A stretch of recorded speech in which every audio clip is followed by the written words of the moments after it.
निर्मला का रंग काला था।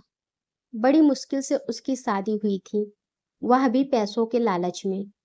शादी के कुछ दिनों के बाद ही सास के ताने मिलना शुरू हो गए कि ये काली कलूटी बहू मेरे ही नसीब में लिखी थी।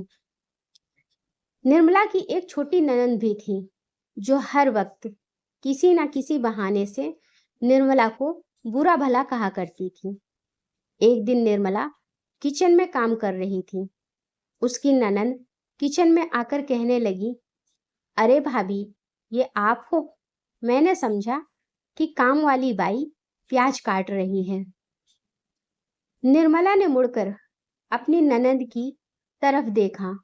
उसके चेहरे पर मजाक वाली मुस्कुराहट थी। उस दिन के बाद से निर्मला ने खुद पर ध्यान देना शुरू कर दिया, ताकि कोई उसे काम वाली बाई ना समझे, क्योंकि काम वाली बाई भी काली थी। लड़की चाहे गोरी हो या काली, उसे ईश्वर ही ने तो पैदा किया है।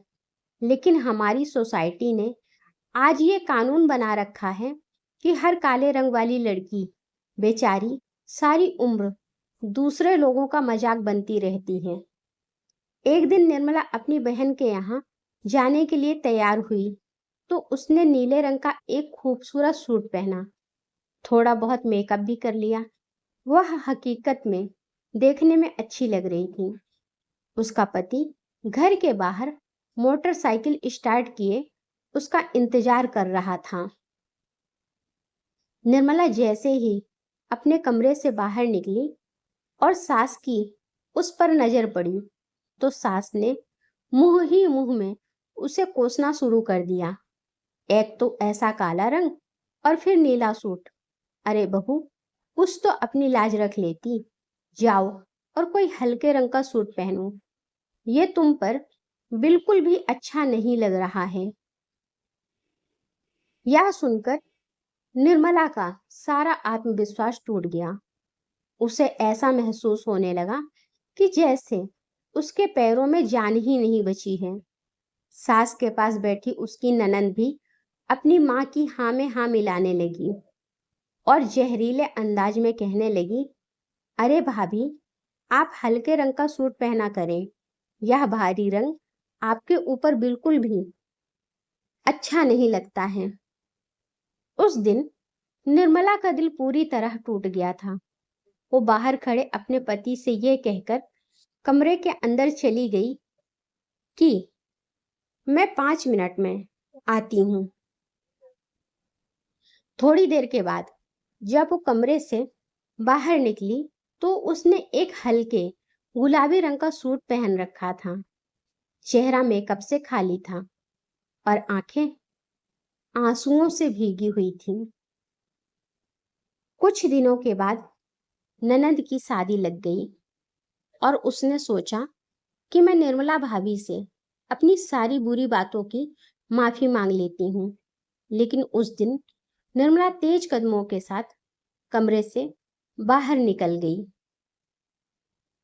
बाहर सोफे पर बैठी सास निर्मला पर बड़बड़ा रही थी कि हाय, ये काली कलूटी बहू मेरी ही किस्मत में लिखी थी। जब रिश्ता देखने गई थी, तो पता नहीं कौन सा मेकअप कर लिया था इस चुड़ैल ने। मुझे क्या मालूम था कि ये इतनी काली है कि तवा भी इसे देखकर शर्मा जाए। निर्मला अब सास की इन कड़वी कसौली बातों की आदी बन चुकी थी। उस दिन भी जब वो किचन में खड़ी प्याज काट रही थी, तो सास बराबर उस पर बड़बड़ाई जा रही थी और अपने बेटे से कह रही थी कि मैंने तुमसे पहले ही कहा था कि ये लड़की तुझे खुश नहीं रख पाएगी। इसका चेहरा तो देखो, जैसे हंसी छूकर भी ना गुजरी हो। हर वक्त मुंह बनाए घर में इधर उधर चक्कर लगाया करती है। कोई काम तो करना आता नहीं है। मेरा तो इसे देख देख कर जी जलता है। पति भी मासूमियत से बोला कि माँ, मैं खुद भी इससे कहा करता हूँ कि खुश रहा करो, तुम्हारे पास किस चीज की कमी है, मगर ये मेरी सुनती ही नहीं। अरे, अगर नहीं सुनती तो भगाओ इसको अपनी जिंदगी से, और भी बहुत सी लड़कियां मिल जाएंगी मेरे शहजादे को। उसी वक्त घर के दरवाजे पर दस्तक हुई और एक मेहमान घर के अंदर आए। मेहमान के आने से सास की जुबान रुकी और शायद निर्मला के आंसू भी। अरे नहीं, निर्मला तो अभी भी रो रही थी। उसकी आंखों से बराबर आंसू निकलते जा रहे थे। शायद प्याज कड़वा था या फिर सास की बातें। आने वाला मेहमान कोई और नहीं बल्कि निर्मला की ननंद थी, जो शादी के बाद आज पहली बार घर आई थी। निर्मला सुबह से ही किचन में अकेली काम कर रही थी। उसने मेहमानों के लिए छोला भटूरा बनाया और मीठे में खीर बनाया। रायता बनाने के लिए दही लेने को फ्रिज खोला तो उसमें दही नहीं था। उसने सोचा कि अम्मा से कहकर दही मंगवा लेती हूँ। वह अम्मा के कमरे की तरफ बढ़ी, लेकिन कमरे के बाहर पहुंचते ही निर्मला के कदम रुक गए, क्योंकि अंदर से उसकी ननंद की रोने की आवाज आ रही थी। वह अपनी माँ से लिपटकर रो रही थी और कह रही थी कि मेरी सास मुझसे कह रही थी कि सिर्फ गोरा होने से कुछ नहीं होता, माँ बाप को कुछ काम करना भी सिखाना चाहिए।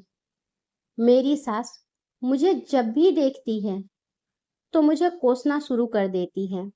हर वक्त बुरा भला कहा करती है। मेरी शादी को तो अभी सिर्फ 1 महीने ही हुए हैं। मेरा उस घर में दम घुटता है। कमरे के अंदर बैठो तो सास की बातें कि कमरे में घुसी बैठी रहती है, कोई काम नहीं करती, और बाहर निकलो तो अलग बातें कि इस जैसी फूहड़ बहू तो मैंने आज तक नहीं देखी। एक काम करने की तमीज नहीं है।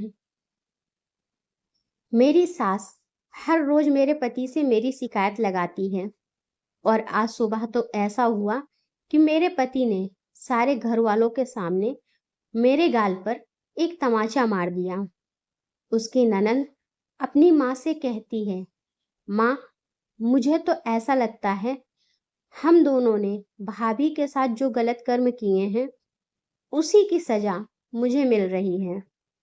दोनों माँ बेटी कहती हैं, चलो चलकर निर्मला से माफी मांग लेते हैं, क्योंकि दोनों को अपनी गलती का एहसास हो गया था। इधर निर्मला तेजी से किचन की तरफ चली जाती है। दोनों माँ बेटी उसके पास पहुंचकर कहती हैं, हमें माफ कर दो। तब निर्मला कहती है, आपके माफी मांगने से मेरे जख्म तो नहीं भर जाएंगे ना? क्या फर्क पड़ता है? आप लोग गलती माने या ना माने, मैं तो पिछले 5 साल से सिर्फ तकलीफ और दर्द में जी रही हूँ। क्या आप मेरे वो 5 साल ठीक कर सकते हो? मुझे खुशियां दे सकते हो? मुझे माफ कर दो अम्मा। मैं इतनी महान नहीं हूं कि कोई मेरी आत्मा को घायल कर दे और मैं उसे माफ कर दूं। पर हाँ, मैं यह दुआ जरूर करूंगी कि दीदी के साथ आगे से कुछ बुरा ना हो।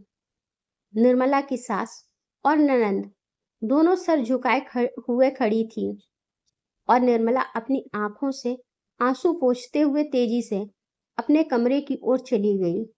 वहां वह भगवान कृष्ण की फोटो के आगे उनको देखकर रोने लगी। वो सोच रही थी कि क्या ईश्वर की तरफ से इंसाफ इतनी जल्दी होने लगता है। अगर कहानी अच्छी लगी हो तो लाइक करें और मेरे चैनल को सब्सक्राइब करें। धन्यवाद।